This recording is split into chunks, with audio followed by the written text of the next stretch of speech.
The Investigation of the Assassination of President John F. Kennedy. Performance of the Intelligence Agencies. Book 5. Final Report of the Select Committee to Study Governmental Operations with Respect to Intelligence Activities, United States Senate. April 23, 1976. Appendix A. The FBI and the Oswald security case. A. Oswald's defection. On October 31, 1959, after learning that Lee Harvey Oswald had defected to the Soviet Union and informed officials at the American Embassy in Moscow that he intended to provide radar secrets to the Soviet Union, the FBI opened a security case with Oswald as the subject. As part of the investigation, the Bureau made inquiries of the Navy and discovered that Oswald did not have knowledge of strategic information that would benefit the Soviets. The FBI concluded that a stop should be placed against Oswald's fingerprints to prevent him from obtaining a passport and entering the United States under any name. About 6 months later, the Bureau interviewed Oswald's mother, who believed that he had taken his birth certificate with him to the Soviet Union. In a memorandum subsequently sent to the State Department, the FBI raised the possibility that an impostor might attempt to return to the United States using Oswald's identity. B.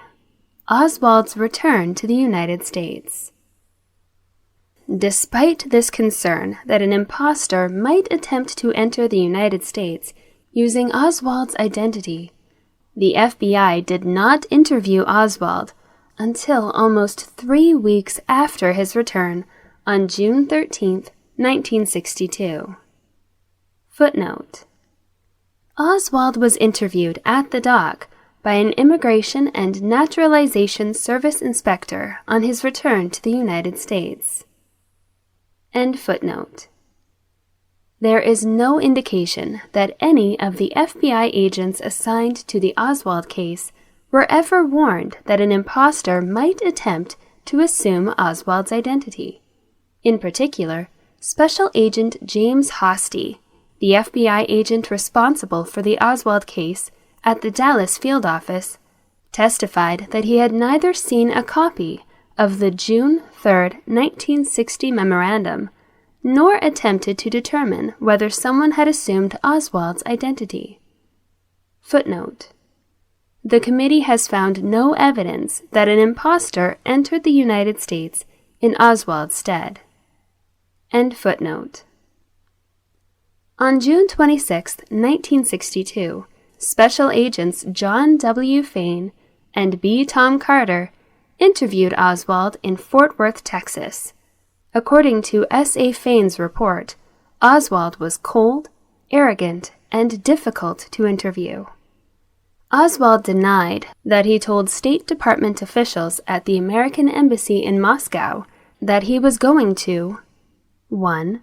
Renounce his American citizenship, 2. Apply for Soviet citizenship, and 3. Reveal radar secrets to the Soviets. When Fain asked Oswald to take a polygraph test, Oswald refused to even be polygraphed on whether he had dealings with Soviet intelligence. Footnote: The Warren Commission apparently was not provided with the administrative cover pages of S.A. Fain's report, which discussed Oswald's refusal to be polygraphed, nor did Fain report Oswald's refusal to be polygraphed when he testified before the Warren Commission on May 6, 1964, despite detailed questioning by Commission members Ford and Dulles as to the discrepancies in Oswald's statements and Fain's reaction to them. End footnote. Oswald also denied he had traveled to the Soviet Union because, quote, of a lack of sympathy for the institutions of the United States. End quote. A second interview on August 16, 1962, yielded similar denials. Despite Oswald's attitude and demonstrable lies, the Bureau closed the Oswald security case on August 20th, 1962. It was not to be reopened until March 26, 1963. The only additional action taken by the Bureau before March 26, 1963, consisted of reviews of the Oswald file at the Department of State, inquiries of 2 low-level Dallas Communist Party informants as to whether they knew of Oswald, with negative responses, and interviews with 3 of Oswald's relatives. Although wide-ranging interviews were a basic investigative technique commonly used by the Bureau to develop background information on subjects of security investigations, no neighborhood or employment sources were checked in Oswald's case, nor was his wife interviewed. Footnote: Assistant Director Gale commented upon this failure in his memorandum of December 10, 1963, where he wrote, quote, "No neighborhood or employment sources developed. Wife not interviewed. No mail covers or other techniques were used to determine whom Oswald in contact with or whether he had an intelligence assignment. Inspector feels this limited investigation inadequate. Dallas agent responsible for delinquencies now retired, and no explanations obtained from him." End quote. The FBI did not interview Marina Oswald prior to the assassination. Although Marina Oswald was considered in June 1962 for a Bureau program which monitored the activities of Soviet immigrants and repatriates to detect possible foreign intelligence ties, the Dallas Field Office supervisor postponed consideration of her for the program on July 25, 1962, noting that, quote, "her activities could be sufficiently monitored in connection with the security case on Lee Harvey Oswald." End quote. Hoover, as noted above, the FBI security case on Lee Harvey Oswald was closed less than a month later. With respect to Oswald's marriage to Marina and her return to the United States, the Warren Commission stated, "Oswald's marriage to Marina Prusakova on April 30, 1961, is itself a fact meriting consideration. A foreigner living in Russia cannot marry without the permission of the Soviet government. It seems unlikely that the Soviet authorities would have permitted Oswald to marry and to take his wife with him to the United States, if they were contemplating using him alone as an agent. The fact that he had a Russian wife would be likely, in their view, to increase any surveillance under which he would be kept by American security agencies, would make him even more conspicuous to his neighbors as an ex-Russian, and would decrease his mobility. A wife's presence in the United States would also constitute a continuing risk of disclosure. On the other hand, Marina Oswald's lack of English training and her complete ignorance of the United States and its customs would scarcely recommend her to the Soviet authorities as one member of an agent team to be sent to the United States on a difficult and dangerous foreign enterprise. In contrast, a retired Bureau Soviet Section supervisor told the committee that of greatest concern to him in the Oswald case was the fact that the Soviets had allowed Marina to return to the United States with Oswald.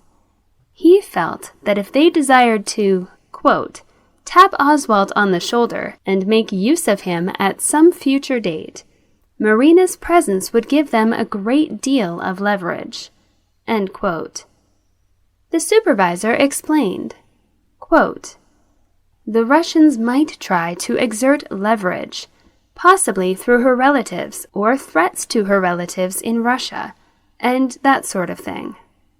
However, it should be emphasized that the supervisor testified that he is not aware of any evidence which establishes that the Soviets in fact used or attempted to contact Oswald. C. The continued investigation. Dallas. On September 28, 1962, the New York field office learned that Oswald subscribed to The Worker, which the Bureau characterized as, quote, an East Coast communist newspaper, end quote, and subsequently informed the Dallas field office. From the FBI's perspective, Oswald's subscription to this newspaper contradicted his interview statements that he was, quote, disenchanted with the Soviet Union, end quote.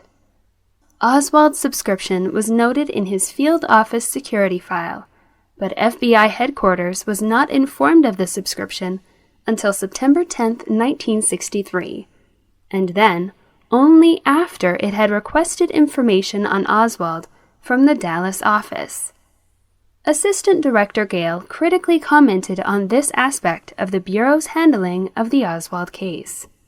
Quote, in light of Oswald's defection, the case should have been reopened at the first indication of communist sympathy or activity. Footnote.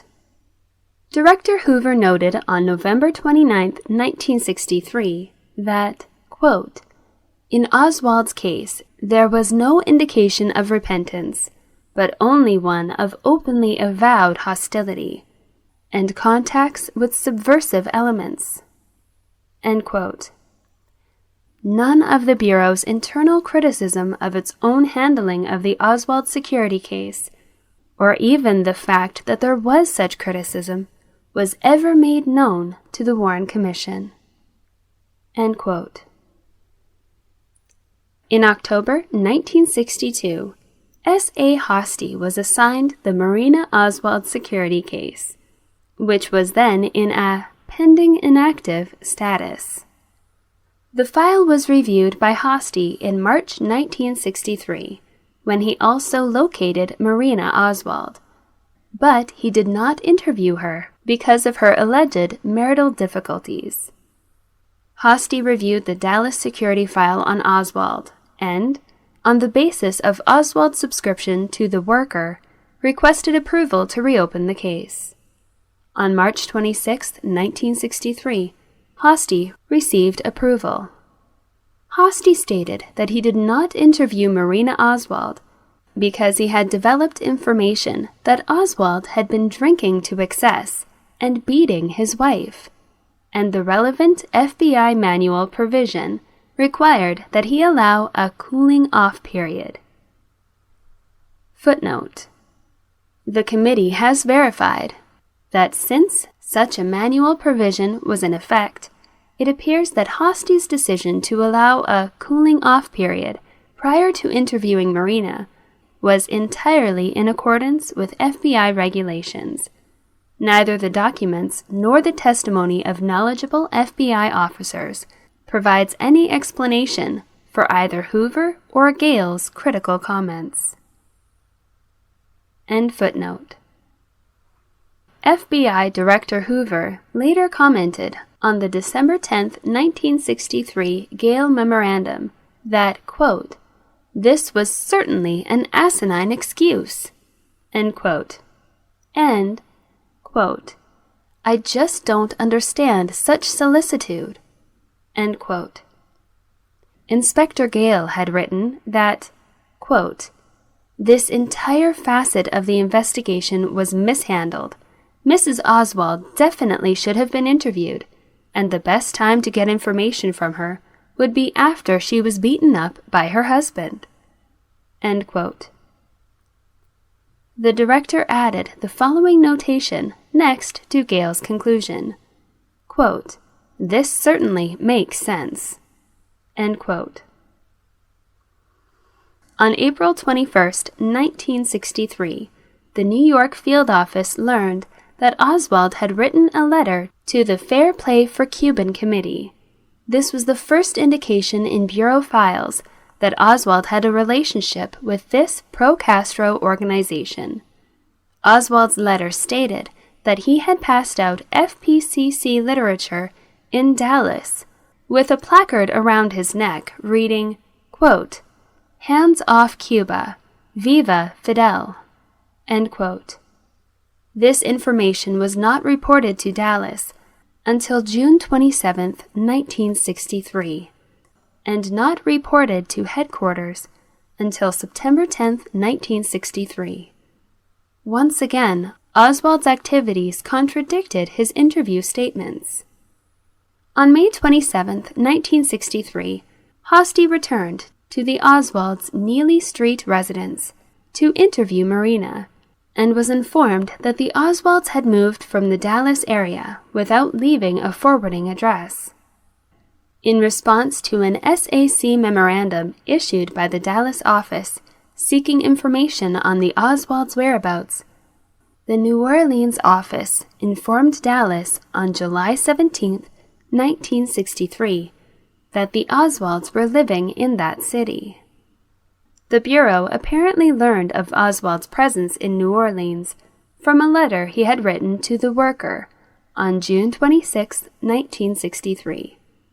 Oswald claimed in the letter to be a long-time subscriber and stated that he was forming an FPCC chapter in New Orleans.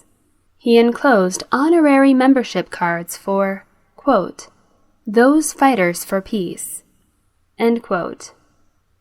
Mr. Gus Hall, Secretary General of the Communist Party, USA, and Benjamin Davis, National Secretary of the Communist Party, USA. On September 10, 1963, New Orleans became the office for the Oswald case. D. The continued investigation. New Orleans. Oswald was arrested on August 9, 1963, in New Orleans in connection with his FPCC activities and charged with, quote, "disturbing the peace by creating a scene," end quote. Footnote: there is no indication in FBI documents or the Warren Commission's record that Oswald was in New Orleans on any occasion between October 1959 and April 24, 1963. However, an Immigration and Naturalization Service inspector testified before the committee that he is absolutely certain that he interviewed Lee Harvey Oswald in a New Orleans jail cell sometime shortly before his April 1, 1963 transfer out of New Orleans. Although the inspector is not now certain whether Oswald was using that particular name at that time, he is certain that Oswald was, quote, claiming to be a Cuban alien, end quote, and that he, quote, interviewed Oswald to verify or disprove this status, end quote. The inspector neither recalls what Oswald said nor what language or languages he conversed in. He does not recall anything unusual about Oswald's dress or demeanor, and believes that he quickly ascertained that Oswald was not a Cuban alien, at which time he would have left Oswald in his jail cell. On January 6, 1976, the committee staff telephonically contacted the New Orleans Police Department and requested that they review their Oswald arrest records to see if he had been arrested other than on August 9, 1963. On January 7th, the staff was informed that there was no record of another Oswald arrest, and that the New Orleans Police Department, in fact, had no information on Oswald prior to August 9, 1963. End footnote. On the morning of August 10th, Oswald asked to see a bureau agent, and he was interviewed at length by S.A. John L. Quigley. Oswald also repeatedly lied to this FBI agent. For example, he told quickly that he had met and married his wife in Fort Worth, Texas. The New Orleans office learned on August 22, 1963, that Oswald participated in a radio program where he stated that he was a Marxist and that, quote, Cuba is the only real revolutionary country in the world today, end quote. On August 23, 1963, the New Orleans office was instructed by headquarters to, quote, submit results of their Oswald investigation to the Bureau, end quote. On September 24, 1963, the New Orleans office advised the Bureau that the investigation was continuing and that a report detailing the investigative findings would be furnished. An investigative report was subsequently sent to the Bureau on October 31, 1963. But it did not contain any significant information that was not already in Oswald's headquarters file. The report reveals that only 2 informants in the New Orleans area were asked about Oswald, and that neither had heard of him. On October 2, 1963, agents of the New Orleans office attempted to ascertain Oswald's residence and place of employment. They learned that the Oswalds had left New Orleans. Leads to locate Oswald were sent to Dallas, Fort Worth, and Malvern, Arkansas. The evidence indicates that Lee Harvey Oswald was in Mexico City from September 27, 1963, through October 2, 1963. On October 10, 1963, Bureau headquarters was provided with a copy of a CIA cable which stated that, quote, Lee Henry Oswald, end quote, had been in contact with the Soviet Embassy in Mexico City on September 28, 1963. Footnote: all the information that the FBI had prior to November 22, 1963, on Oswald's activities in Mexico City came from the CIA. On October 3, 1963, the CIA Mexico station reported to headquarters that Oswald had been in contact with the Soviet Embassy. On October 10, 1963, CIA headquarters passed this information with some background material to the Navy, the State Department, and the FBI. The Mexico station made a similar distribution to FBI and State Department officials in Mexico. Since Oswald was an American citizen, and since FBI was the responsible agency, disseminating this information ended CIA's responsibility in this matter. End quote. It was not until October 22, 1963, that information pertaining to Oswald's Mexico City trip was provided to the New Orleans office.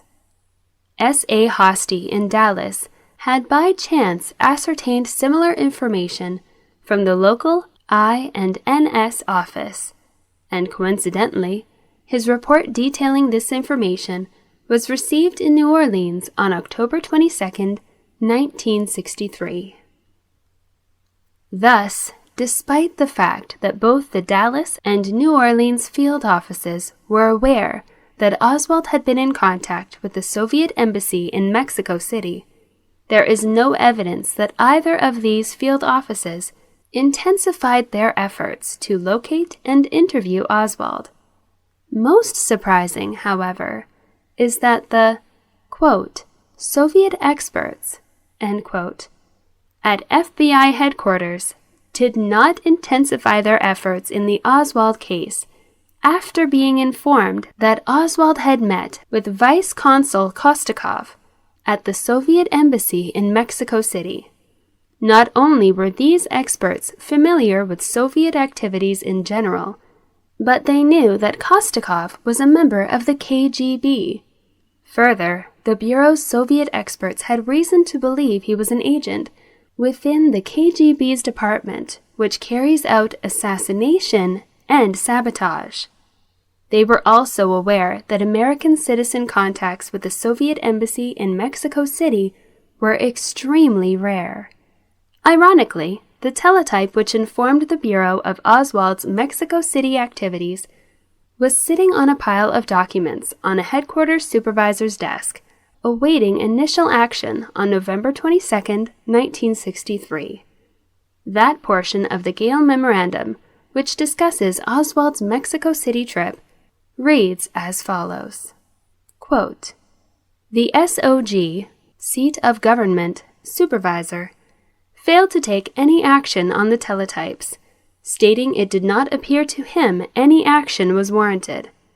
Inspector, Gale, feels the field should have been instructed to intensify investigation, and Oswald placed on security index." End quote. E. Continued investigation. Dallas. On October 26, 1963, the New Orleans field office advised the Dallas office that the Oswalds had left a forwarding address in Irving, Texas. Dallas was asked to verify the new residence, and on October 30, 1963, S.A. Hosty reported that although Oswald's family was living with the Payne family in Irving, Oswald was not living there. On November 1, 1963, Hosty went to the Payne residence to, quote, "find out where Oswald was residing." End quote. Footnote. It should be noted that under the relevant FBI manual provisions then in effect, any contact, such as Oswald's with the Soviet embassy in Mexico City, required that immediate investigative action at the appropriate field office be undertaken. However, it should be further noted that other provisions precluded the field office's interviewing Oswald without the express written approval or direction of headquarters. End footnote. Ruth Payne informed Hosty that she did not know where Oswald lived. However, she did state that Oswald was employed at the Texas Book Depository. Toward the end of the interview, Marina Oswald came into the room. According to Hosty, she expressed fear of the Bureau, and their brief conversation, with Ruth Payne translating, was an attempt to reassure her. After the assassination, the Dallas office explained to FBI headquarters that the investigation had been delayed to, quote, "be sure that it was in possession of all information from New Orleans." End quote. Inspector Gale commented on this explanation in his December 10, 1963 memorandum. Quote, "Inspector definitely does not agree. New Orleans submitted 16-page report, 10/31/63, and only leads outstanding in New Orleans were to ascertain Oswald's whereabouts. No indication New Orleans had any further data. Even if New Orleans had not reported all information in their possession, Dallas should have intensified investigation in light of Oswald's contact with Soviet embassy in Mexico City, and not held investigation in abeyance." End quote. Finally, it should be noted that facts publicly disclosed by the Bureau in October 1975 establish that some 2 weeks prior to the assassination, Lee Harvey Oswald visited the FBI's Dallas field office and left a note for Special Agent James P. Hosty, Jr., and that the note was subsequently destroyed. The circumstances surrounding the receipt and destruction of the Oswald note are discussed in Appendix B.